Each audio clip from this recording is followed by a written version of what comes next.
কোরআনুল কারীমে আল্লাহ বলছে, সূরা জুমারের মধ্যে আছে, প্রত্যেক মানুষের আল্লাহ তাআলা তার রুহু তার দেহ থেকে দুইবার আলাদা করে। একবার চূড়ান্ত ভাবে মালাকুল মউত আজরাইল দিয়া, আর দ্বিতীয় খোদার কসম আল্লাহ বলছে প্রত্যেকবার বান্দা যখন ঘুমায় আল্লাহ তার রুহুটা তার দেহ থেকে আলাদা করে নেয়। আল্লাহ নিজে বলছেন, আমি চাইলেই আবার ফেরত দেই, আমি না চাইলে ফেরত দেই। আল্লাহু ইয়াতাওয়াফাল আনফুসা হিনা মাউতিহা ওয়াল্লাতী লাম তামুত ফী মানামিহা ফায়ুমসিকুল্লাতী কাদা আলাইহাল মাউত ওয়া ইউরসিলুল উখরা ইলা আজালিন মুসাম্মা।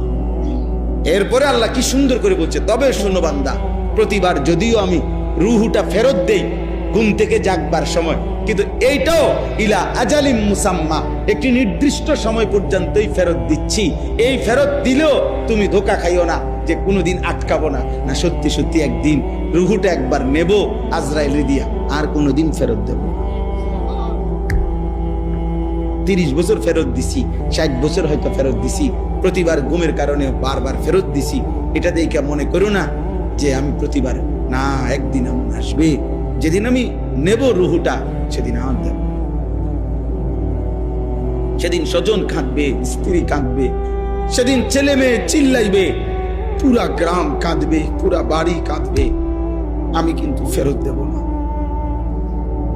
ছোট্ট বাচ্চা, কোলের বাচ্চার কান্নাও আমি আল্লাহ তাআলার দয়া আর হবে না, আমি আর ফেরত দেব। এবার বাচ্চা কাঁদুক আর বউ কাঁদুক, বুড়া কাঁদুক আর জোয়ান কাঁদুক,